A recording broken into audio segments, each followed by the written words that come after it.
A report by Vertiva says it expects inflation in sub-Saharan Africa to follow global trends this year, citing uncertainties around ongoing geopolitical tensions. Vertiva also expects sub-Saharan African growth to be at 3.7% this year.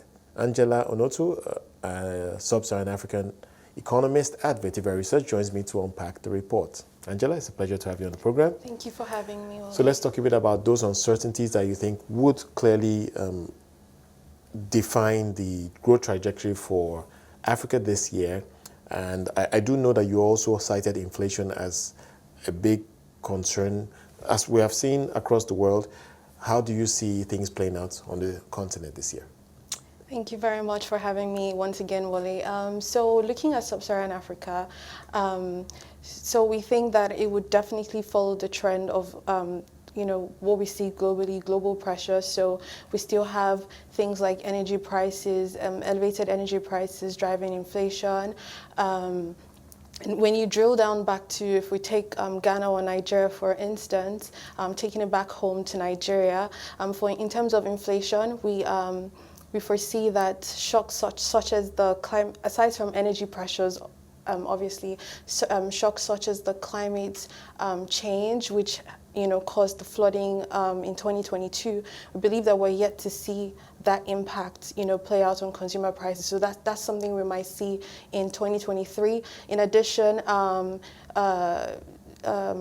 the issue of subsidy in the later removal of subsidy in the later half of 2023 is also one that could potentially drive inflation up. However, in the first half of the year, we might see inflation moderate a bit, due to just high base effects, and as long as we don't see any extraordinary shocks,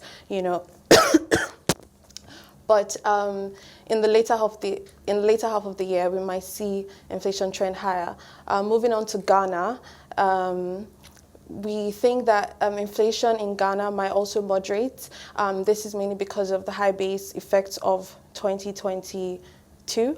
Also, we believe that, in 2022, Ghana had a tough time from high inflation. Inflation ended the year about over 50% year on year, to debt sustainability issues. Growth was somewhat moderated as well. So going into 2023, we believe that the deal with the IMF could also help drive growth in Ghana, also help with the cedi as well. In 2022, right, the cedi was down about 35% against the US dollar. So we believe that the deal could, help Ghana going forward. But if we can come back to Nigeria very briefly, and in terms of your growth projections, you are seeing growth somewhere around 3%. And you're also citing the expectations for the oil and gas sector. Yes. What is driving your optimism there? Okay, so it's mainly recovery in the oil and gas sector, in the industrial sector. So in 2022, growth was mainly service-driven. I think the service sector contributed about, when we look at 9 months the first 3 quarters of 2022, the service sector drove about 7.1% of the growth, and then agricultural sector.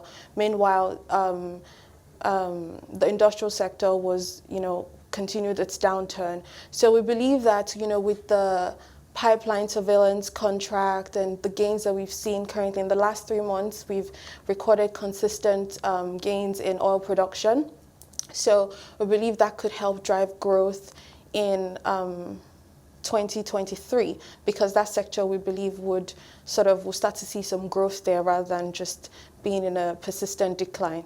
And for the currency, very briefly on that, the Naira, what are the prospects? Okay, so for looking at the Naira, so we expect the Naira to depreciate because we think it's currently overvalued at the official market, but we see that it could also appreciate at the parallel market. Yeah. And this is mainly due to expected gains in oil production, and then also we expect oil prices to remain elevated in 2023 as well. So if our production goes up and then oil prices, we can actually start to see some of those gains come through, some of the gains that we weren't really able to harness in 2022 due to our production woes. Also, we've also factored in a possible removal of subsidies as well.